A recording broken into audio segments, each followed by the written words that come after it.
just fixed two faucets with a slow drip. I was thinking about like this middle one here in the kitchen. I was thinking about replacing it. I said, let's try this instead. So what I did is I took these faucets, one in the bathroom, one in the kitchen, and I opened and closed them rapidly, over and over again, maybe 20 times.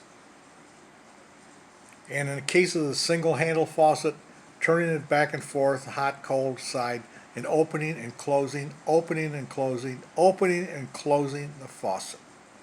And guess what? The drip stopped. No tools, no money spent, no parts to buy.